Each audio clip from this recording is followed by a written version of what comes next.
Assalamualaikum, halo guys.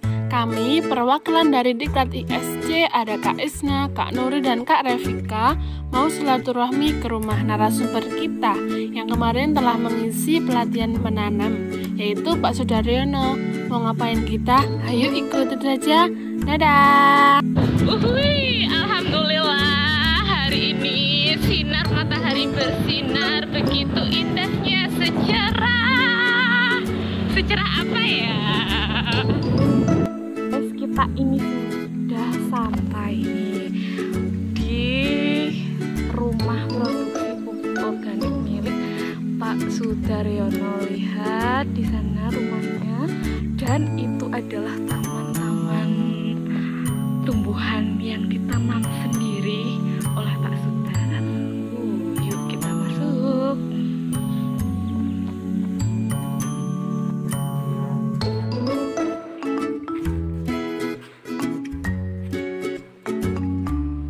Gimana sih sejarahnya Pak Sudar bisa bergelut di bidang pertanaman? Hobi itu dari kecil. Ya, sebenarnya apa ya? Ada kepuasan sendiri. Makanya misalnya sekarang ini kan cilik-cilik seneng main game toh. Bicaranya kalau anak kecil itu dibuat ben seneng tanduran, itu caranya yang rumah tanduran. Ketika mereka melihat hasilnya, mereka akan seneng. Dari kecil, tapi misalnya dari besar dipeksake wis kebacut aku seneng iki, dipeksake seneng liyane biasanya sulit. Karena apa? Kesenangan itu harus dari kecil dulu. Jadi kasarannya misalnya saya nanam cabai kasarannya apa bisa dari kecil dilihat pertumbuhannya bunga itu rasanya seneng banget. Makanya kalau saya itu untuk tanaman itu jarang yuk ngambil dari segi hasil. Misalnya metu bisa nandur operasional sakmene tenagaku sakmene yuk kudune aku nompo segini, ndak. Saya biasanya kalau hobi itu udah nanam hasilnya bagus, ketika metu ya wis monggo coba saya pakai seperti itu. Jambu air juga seperti itu. Saya belum istilahnya, karena saya hobi, bukan istilahnya niat apa ya secara produksi, ndak. Saya hobi. Jadi ketika hobi itu tadi misalnya seperti jambu air, saya nanam jambu air udah berbuah, ya udah siapa sih mau monggo, dengan catatan itu udah benar-benar tua. Jadi kasaran bener iso ngrasa enak seperti itu. Tapi orientasinya kita kasarannya produksi, saya nandur jambu air 2, ya udah tak brongsong tak dol. Orientasinya kan tak dol. Padahal ketika kita berorientasi ke materi dulu, kadang kita kecewa misalnya gagal. Jadi waduh aku modal sakmene gagal. Tapi ketika hobi, bicarane iso dadi seperti itu. Makanya saya kan ora sekali buat langsung jadi, ndak. Tetap kegagalan seperti tanaman tabulapot itu gagal beberapa kali karena saya harus mempelajari media yang pas itu seperti apa. Seperti tanaman jeruk, saya nyoba pakai polybag 40-40, pakai 60-60, pakai yang di tanah. Nah itu, ternyata yang paling ideal untuk tanaman jeruk yang 40-40. Dia cepat tuane, cepat berbuah daripada yang media 60-60 atau yang di tanah. Seperti itu kan, itu prosesnya juga pengamatannya juga lama. Jadi misalnya seperti ini, kenapa saya mewajibkan arang sekam? Saya pernah nyoba ketika tanaman seperti itu musim kemarau itu dia kering walaupun disiram setiap hari. Ketika udah terlanjur kering itu sulit untuk basah, kecuali ada jalan satu-satunya kalau misalnya polybagnya kecil itu carikan air direndam di situ mungkin 3-4 jam, itu bisa baru basah lagi, diangkat dinaikkan, nanti disiram rutin tiap hari, bisa apa istilahnya bisa normal lagi. Tapi kalau misalnya udah terlalu kering, buat jenengan itu disiram pagi sore tiap hari, kalau kering dia udah sulit untuk basahnya. Itu ada lagi. Manfaat sama keuntungan yang sudah Bapak peroleh dari hobi menanam. Sebenarnya manfaatnya banyak, Mbak. Pertama misalnya kayak hobi menanam, pertama kali saya hobi membuat pupuk, membuat media lah. Setelah itu kan lama kelamaan orang udah tahu. Jadi kasarannya kayak nggak ini pupuk dari awal. Saya belum istilahnya mungkin dari awal baru istilahnya mungkin dipanggil untuk pelatihan itu tadi untuk pembuatan pupuk, media tanam, dan itu kadang kompos, barang itu pelatihan itu mungkin dari istilahnya saya hobi tapi ada nilai tambahnya itu tadi. Nah sekarang dari hobi, dulu orang ketika saya lihat tanaman bagus-bagus, saya mungkin sering upload, saya membuat pupuk tapi baru tak pakai sendiri. Orang udah penasaran, jual bibitnya enggak? Saya belum bilang, enggak, saya enggak jual bibit. Pupuknya dijual enggak? Ini baru tak pakai sendiri. Orang kan penasaran terus, Prabu, apa toh kok iso apik seperti itu. Lah kelamaan dari situ saya berpikirnya ya udah kita untuk melayani itu tadi ben kasarannya wong ya udah seneng, kita membuat media tanam, kita membuat pupuk. Lah keuntungannya di situ. Tapi istilahnya itu yuk jenenge usaha itu kita nggak bisa instan. Jadi orang udah istilahnya mungkin percaya sama saya. Walaupun nanti setelah mungkin apa sing gawe iki ya podo, misalnya ada orang lain gawe dengan teknik podo, bahan podo. Ketika misalnya mereka belum percaya karena apa, belum tahu hasilnya. Walaupun sama sih marahi ya saya, tapi saya kan udah kayak bisa tandur, kayak bisa kayak rapuh. Walaupun apa prosesnya sama, itu mereka akan kecuali kalau mereka udah praktek. Nah, itu secara keuntungan itu tadi. Yang kedua, saya sendiri untuk keuntungan sendiri mungkin bukan untuk keuntungan saya pribadi, jadi masyarakat sendiri itu sekarang udah banyak yang membuat tanaman-tanaman dalam polybag itu tadi. Dulu saya memang kasarannya itu memang taruh di pinggir jalan itu tadi biar orang pada lihat. Itu kok iso apik. Saya pengen hampir semua sekarang untuk KWT sendiri belum dulu belum apa istilahnya belum banyak yang melakukan seperti itu. Tapi ketika lihat hasilnya ya udah kepengen gitu kan. Jadi untuk keuntungan orang lain seperti itu. Jadi mereka kan bisa kasarannya untuk menambah kebutuhan tuh dapur, dia kan untuk mengurangi pengeluaran itu tadi bisa juga. Itu keuntungannya mah banyak itu untuk orang lain. Jadi kita istilahnya mungkin dari keuntungan saya sendiri saya seneng. Yang kedua, saya bisa untuk produksi media tanam untuk pupuk walaupun ada beberapa jenis mungkin pupuk pupuk cairnya kita belum produksi untuk jual, tapi mau nggak mau ya tetap saya harus ngajarkan caranya buat seperti ini. Mereka buat mau. Tapi kalau untuk seperti ini sebenarnya saya orientasinya ke edukasi.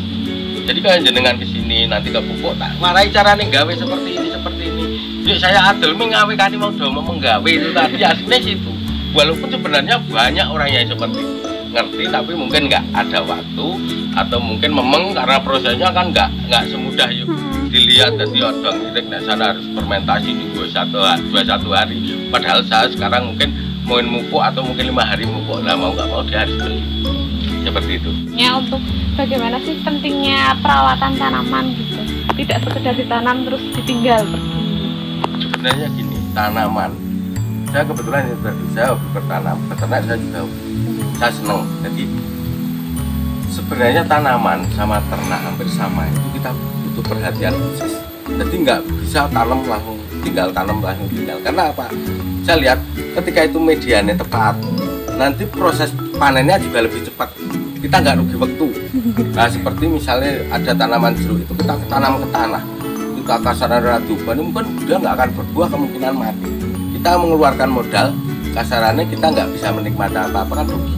Nah tapi kalau misalnya kita rawat, itu nanti biasanya kalau kita rawat itu tadi nanti ya itu tadi yang jelas kalau untuk apa, untuk media itu kita harus belajar udah tak sampaikan tadi udah tekniknya untuk apa. Tapi kelemahannya gini, kalau orang itu misalnya yang tanaman tabur lapor mungkin nggak cuma itu aja. Saya lihat sing marake gagal biasanya keserakahannya manusia itu tadi, itu sih sok marake gagal.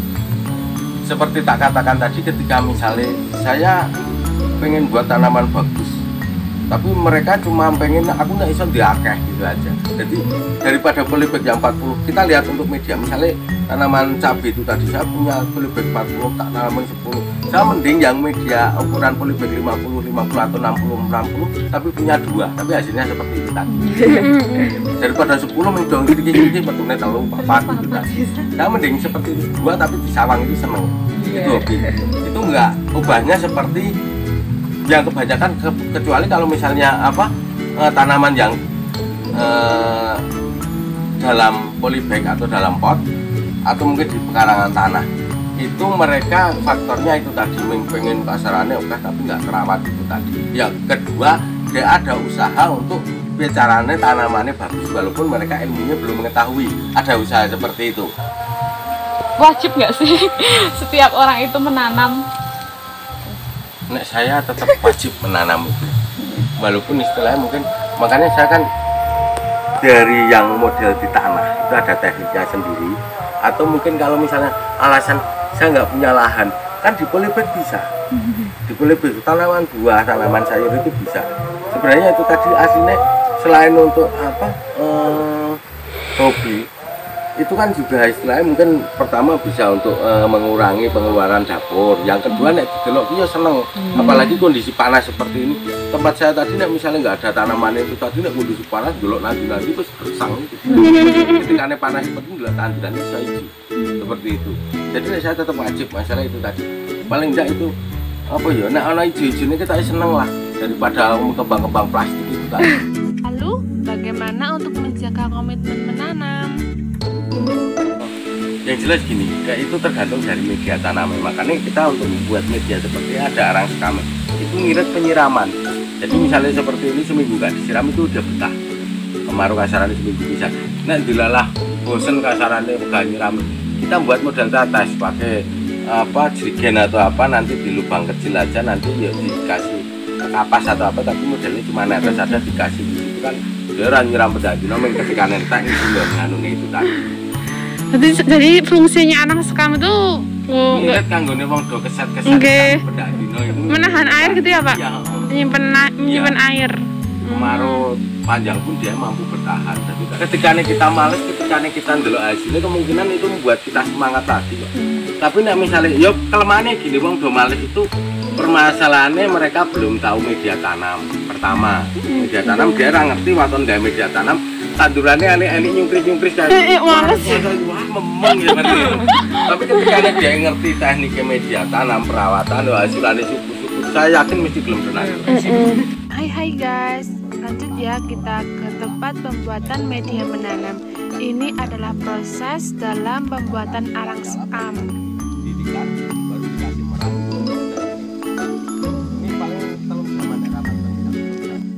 Kita tes tanah luber, jenis tanah luber ya. Kita jual sama pelanggan. Nah, pelanggan ini terus tuh berarti hasil apik. Tapi nek misalnya yang dekat ke sungai, ganti tiap hari gonta ganti, oh berarti diragukan kualitas produk kita itu seperti apa.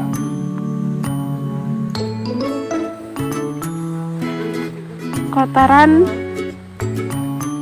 arang sekam. Ya. Lagi di lokasi pembuatan pupuk ya ini guys. Ini murni dari kotoran kambing aja ya, difermentasi jadi seperti ini, nggak bau juga.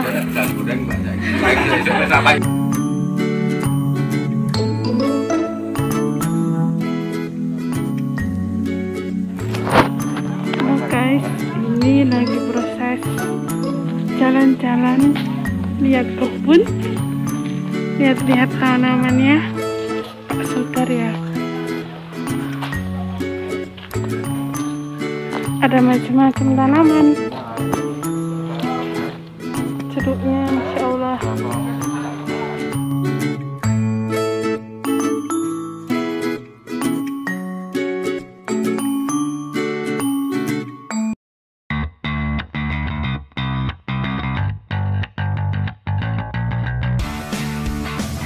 Oke guys, gitu dulu ya jalan-jalan dari kami.